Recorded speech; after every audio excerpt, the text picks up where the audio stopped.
सोचो एक जगह जहां लोग बहुत कम हैं पर पावर बहुत ज्यादा, जहां बर्फ के नीचे फ्यूचर के वॉर्स छुपे हुए हैं। और फिर एक दिन डोनाल्ड ट्रंप बोलता है, Greenland is very important for us, we need it.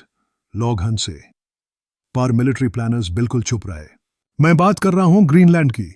ये कोई आइलैंड नहीं है, ये एक कंट्रोल पॉइंट है। अगर तुम वर्ल्ड का मैप देखो तो एक चीज क्लियर दिखेगी। रशिया से अगर कभी लॉन्ग रेंज मिसाइल्स लॉन्च होते हैं तो उनका सबसे पहला सिग्नल आर्कटिक के ऊपर से जाता है, और आर्कटिक का गेटकीपर है ग्रीनलैंड। इसीलिए अमेरिका डेकेड से वहां बेस चला रहा है, पिटोफिक स्पेस बेस। ऑफिशियली ये डिफेंसिव बेस है, रियलिटी में यहां से मिसाइल्स डिटेक्ट होते हैं, सैटेलाइट्स ट्रैक होते हैं और स्पेस वार का डेटा कलेक्ट होता है। हिडन ट्रूथ ये है, आज के वार सिर्फ जमीन पे नहीं होते, वो स्पेस और आर्कटिक से स्टार्ट होते हैं। अब सेकंड लेयर समझो, आर्कटिक की आइस पिघल रही है, एनवायरनमेंट के लिए बुरा, जियोपॉलिटिक्स के लिए गोल्ड माइन। आइस पिघलने का मतलब नए शिपिंग रूट्स, ऑयल और गैस तक एक्सेस, रेयर मिनरल्स जो पहले अनरीचेबल थे, और यहीं से पिक्चर में आता है चाइना और रशिया। रशिया ने आर्कटिक में मिलिट्री बेसेस एक्सपैंड किए। चाइना ओपनली बोल चुका है, we are a near Arctic power. America का फियर सिंपल है, पर पब्लिक में बोला नहीं जाता। अगर आर्कटिक कंट्रोल से गया तो नेक्स्ट 30 साल का पावर बैलेंस हाथ से निकाल जाएगा। अब आता है तीसरा लेयर, जो हेडलाइंस में रेयरली दिखता है। ग्रीनलैंड के नीचे रेयर अर्थ मिनरल्स हैं। ये वही मिनरल्स हैं जो missiles, satellites, electric vehicles, AI chips में यूज होते हैं। आज इनका supply chain largely China control करता है।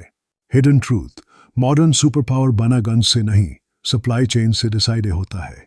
ट्रंप जैब ग्रीनलैंड खरीदने की बात करता है, वो रियल एस्टेट की लैंग्वेज में स्ट्रैटेजिक कंट्रोल की बात कर रहा होता है। डेनमार्क ने मना किया, ग्रीनलैंड के लीडर्स ने भी क्लियरली बोला, we are not for sale. पर जियोपॉलिटिक्स में एक बात याद रखना, जब कोई चीज पब्लिकली नहीं मिलती तो प्राइवेटली इन्फ्लुएंस बढ़ाया जाता है।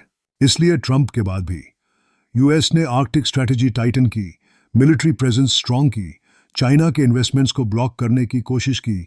सेम गोल, different methods.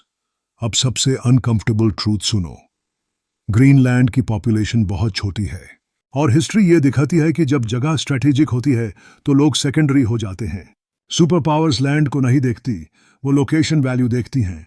USA openly Greenland annex नहीं कर सकता, पर बेसिस, ट्रीटीज, प्रेशर, इकोनॉमिक्स, ये सब मॉडर्न टूल्स हैं।